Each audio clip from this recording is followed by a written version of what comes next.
Je pense que nous avons tous une double identité et que cette dualité est liée à la cyclicité. Nous avons une identité de type équinoxial et une identité de type solsticial.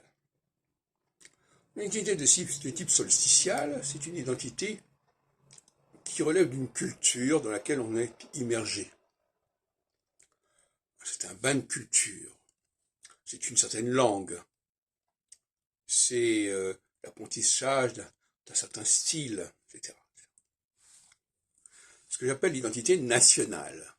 C'est-à-dire qu'on appartient à une collectivité qui est marquée par une certaine façon de fonctionner, de s'exprimer, par un certain langage.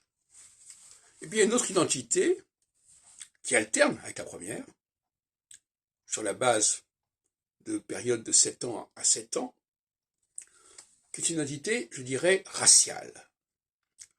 En employant ce mot dans un sens d'un processus, d'un phénomène qui dépasse la question nationale, qui est supranationale et qui correspond à une certaine visualité des choses. C'est-à-dire que voilà,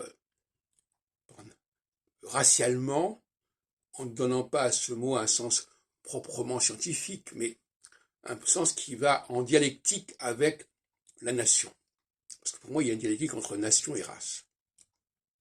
Racialement, nous appartenons à une certaine catégorie de gens avec lesquels nous avons des points de ressemblance généalogiques, voire génétiques, etc.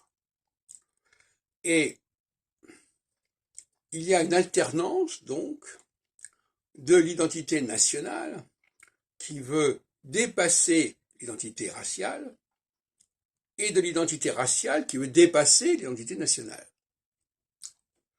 Alors, du point de vue des phases, j'ai pu observer que, effectivement, nous sommes tous, plus ou moins, dans cette alternance. C'est-à-dire qu'à certaines périodes qui sont bien définies, ce n'est pas des réflexions en l'air, certaines périodes qui sont liées à des phénomènes cosmiques bien précisés, hein, ce n'est pas des réflexions comme ça, empiriques. Nous sommes plus dans le registre racial, c'est-à-dire dans un registre qui en tout cas dépasse la question nationale, et à d'autres périodes, nous sommes plus dans le registre national qui veut occulter ou marginaliser le côté racial. Et d'ailleurs, on le voit bien, cette alternance, on la voit à différents niveaux chez la plupart des gens. Et ça me paraît essentiel par rapport à la valeur de l'astrologie telle que je la conçois.